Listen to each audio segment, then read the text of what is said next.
Hi everybody, we're back for more Infernal Intercourse with me and Pastor Brian. So remember, if you like our episodes, to hit like and subscribe, and also hit the little bell notification so you know when I put up more videos. And today we're going to be talking a little bit about the character Amenadiel. Opening thoughts, Brian? Where I despised Amenadiel at first. He's actually one of my favorite people now, and mostly because, he tries to do what's right, and not in a overly righteous way like he started out doing, but also, he's not just irresponsibly self-indulgent, or like, when Lucifer or whatever does something well, they have to find a need to like pretend like they didn't mean to, or deflect from it. And he just kind of stands in who he is, I think, more than anyone else. And I love that I have come to think when there's a crisis happening, I tend to think to myself, oh, I hope Amenadiel comes and like fixes it or rescues it or whatever. So he kind of has become the unsung, a little bit of a hero for me. Okay. I kind of want to talk about him because, as far as we can tell, I guess he is like our window into heaven, right? So for 4.5 seasons, we've had this character who didn't get kicked out of heaven, apparently didn't rebel against Dad. So he is our characters are often like substitutes for the viewer, right? He's kind of like our substitute for everybody who's in or he's our representative for anybody who's in the Silver City. So we have to imagine that a lot of them are the way we first see him, that he represents kind of a standard angel character at the beginning, where he's kind of snobby and obnoxious, and he doesn't like humans, and he hates being on Earth. And he's quite willing to do things like lie, because he lies to Linda, and she calls him on it later when she finds out. But he doesn't seem to have any moral qualms about stuff like that. So it's kind of weird that the Satan character, I assume he can lie, but he won't lie, at least to other people. I think we've talked before, but he seems to lie to himself a lot because he's in denial. But here's a character who's never apparently done anything wrong as far as God is concerned, and has never been kicked out of the Silver City, and is quite willing to lie without any moral qualms whatsoever. So they seem to have a different moral code in heaven, and he seems to be that representative, at least in the beginning. Yeah, and I think it's interesting because typically, he's the good boy, he's Daddy's favorite, but he's the oldest, and I'm the oldest, so I relate to that sense of responsibility. But normally, what would come along with the oldest is being kind of the most. Well, he does have kind of a self-righteous moralism to him, especially early on. But he, lying would typically be something that would be below the oldest, right? You would normally think of that from the middle or the baby in traditional mythologies, right? Yeah, so we see him starting to grow once he's confronted by Linda. And, she says, you lied to me, you deceived me. And he's like, I didn't have a choice. And she's like, you always have a choice. And so, he's got to step back and say, okay, why did I feel trapped in making this choice? Or what do I say I don't have a choice when Linda says that I did? And so we start to see him. I don't know if self-doubt is really the right term, but these angels don't seem very self-aware. Right. And I guess they've never had to do anything to be self-aware about, right? They just sit around heaven doing nothing. We've mentioned that before. So now when he starts to become self-aware, then he loses, his ability to slow down time. He loses his wings, and he becomes. They don't know for sure, but they assume he's mortal. So he's kind of becoming a human as he's learning to cope with more human-y things like friendships and emotions and things that apparently angels don't deal with. And I mean, I wonder, for the whole thing, like he came down to put Lucifer back in hell. So I wonder, is he disappointing Daddy by abandoning the Silver City, or is it okay for him to be able to do that? I do think that's an interesting, and I hope we're about to find out in the next few episodes. But we can hope that Father finally tells them what he thinks, because apparently that's a thing, right, with God in this show, is that he doesn't actually talk to his children. He sort of shows them things or implies things or kind of makes them feel something, and then they have to try to figure out what he really means by it. So you don't have God telling you okay, this is the way you need to be. You just sort of get like a message that's not really spelled out, which is kind of passive aggressive, I guess. It's certainly not a great way to get your message across. But also, God doesn't really seem too upset when people don't do what he wants, right?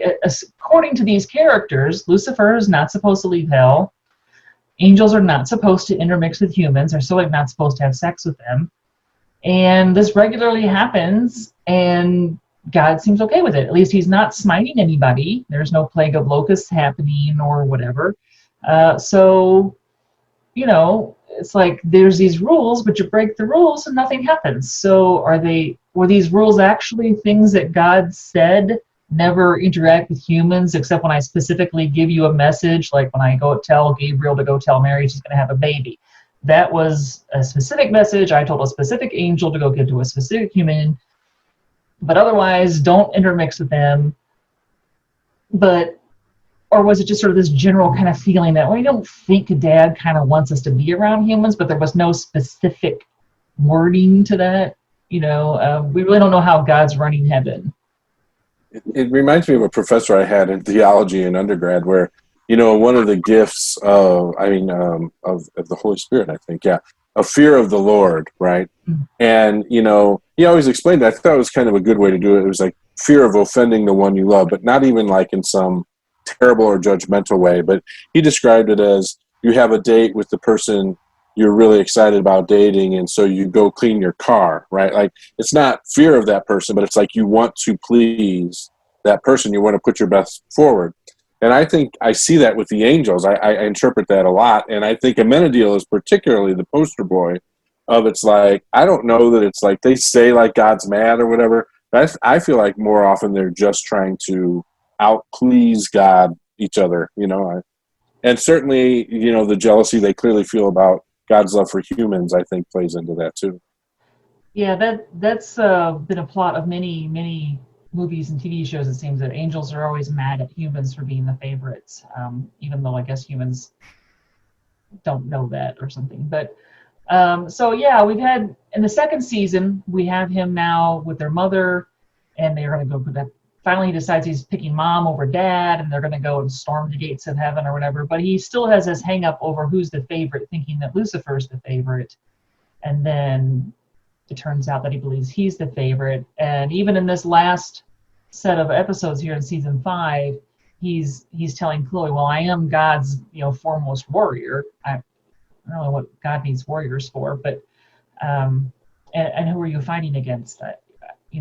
Which again is funny because traditionally God's greatest warrior is Michael, not Amenadiel, right? So that's kind of interesting.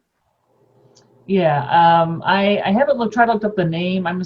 But I've never heard of this angel Amenadiel before. So is this something that was just made up for the graphic novels, I assume, and that this is not a normal? Correct. I could not find it's not something I knew previously, and it's not something I could find when I looked up.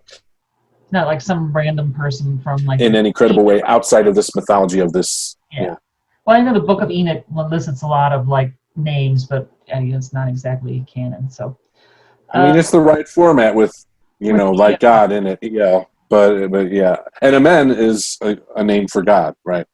So it's okay that he's the favorite, I guess. And they have had fun with the two of them, where they keep telling people that they're brothers, and people are like, "But?" They're like, "Yeah, you never heard of adoption?" And someone once said something like, "Oh, you were raised with different accents." They've kind of pulled off the being brothers thing. I read somewhere that the two actors actually call each other brother on their Twitter feeds. So I don't follow them on Twitter, so I don't know that's true. But if it is, that's kind of cute. I thought it was really neat when it was revealed that Lucifer couldn't make the sword ignite or whatever. Amenadiel got it. Like, it clicked, and then Amenadiel was trying to protect Lucifer, right? He's like, let's just stop this. And he tried to play it down, again, very much that older brother role in stereotype, right? So that's when I feel like I started to like him more and more, because it was clear that, he just, Lucifer would gloat forever, and Lucifer is still kind of our hero, but Amenadiel plays it right. He's more stoic, maybe. I don't know. So then he decides to stay on Earth and figures that he needs to learn how to be a friend and to like have relationships, and he's crap at it. But then so was Lucifer, and we haven't seen an angel be good at this yet. I mean, the only one who's even tried, I guess, is the angel of death, and she's made, you know, Ella's life miserable. So they don't seem real good at any of this relationship stuff. But he is trying. So you get that he's trying to grow, and I think he's a little more self-aware about that now, that there's room for growth, and he understands that there's room for growth. I don't know that Lucifer really understands that yet, but Amenadiel seems to get the fact that you can change, and he wants to change. And so even in the last couple of episodes of season 5 that we've seen, he's asking people, is it okay that all I want to do right now is stay home and take care of the baby? And people are like, oh yeah, that's cool, because they're not babies for very long, you know. Especially if you're immortal. I mean, this, you know, you've got trillions of years left, right? So you just take a couple years out to raise a baby, and you're not really sacrificing much of your lifespan, you know. I mean, why not? I didn't think about it, but, you know, I mean, he has become more self-reflective, certainly. But I think it's interesting that he gets imposter syndrome, right? Like they always assign that to women, and we do get that in there. But I love that he gets imposter syndrome there for a while. I think that's great, you know. Yeah. So the other thing I found kind of interesting about him, now that we've moved into him being a little more self-aware, is that, you know, he goes down to hell to rule hell in Lucifer's absence, because he wants Lucifer to come up and fix something. He seems to know what to do. I mean, is there like a manual?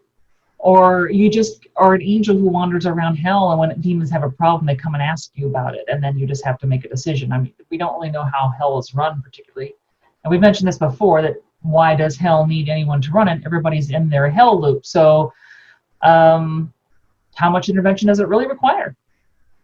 You know, maybe you can just like sit around and wait for problems to arise, or just the fact that you're there means problems don't arise. I don't know.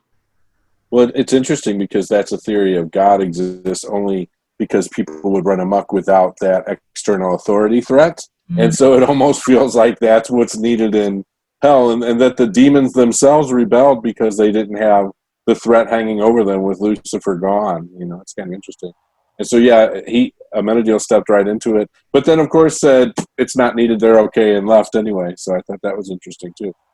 Yeah, my theory on that, though, is he comes back and he says, Dad told me that hell doesn't need a ruler anymore. My suspicion is that Michael said that.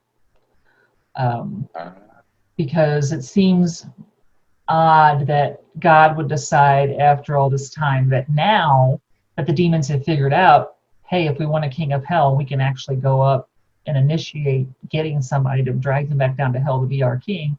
Now God says, nobody needs to rule hell anymore. But who's trying to mess up Lucifer's life? Michael. So, and who's put himself between everybody and God? Michael. So my guess is the word actually came down from Michael, but we'll have to find out. It's interesting, again, because I tend to exonerate God a lot. So I took it as Amenadiel's just his like, well, this is stupid and it's, you know, not needed anyway, right? You know what I mean? Like I took it as his own rationalization because he wanted to be back, you know, with his baby. So it was kind of, but that's interesting. Yeah. Okay, so we've seen Amenadiel grow over the seasons. He's now gotten to be one of your favorite characters. And any final thoughts on him? I think this. Well, I mean, it was very exciting. This end of the last episode of this half, you know, that whole little 3-way battle. And again, I right away, you know, I keep expecting him or counting on him to kind of save the day there. So I'll be interested to see what happens. And of course, I'm fascinated to see what happens, what God says. And I'll be fascinated to see if God treats him like your favorite. Yeah, and I did like the episode where they went to see the nuns, right? And he's he attracts all the nuns just because they can have sense his holiness, I guess, and that they get their love for God kind of reflected off of him back at themselves. And so that was kind of fun that he and Chloe got to do a case together. Yeah, that was interesting to know if they have a similar thing and Lucifer is the one who shows up. How different would the nuns react to Lucifer? Once now that we've seen them react to Amenadiel.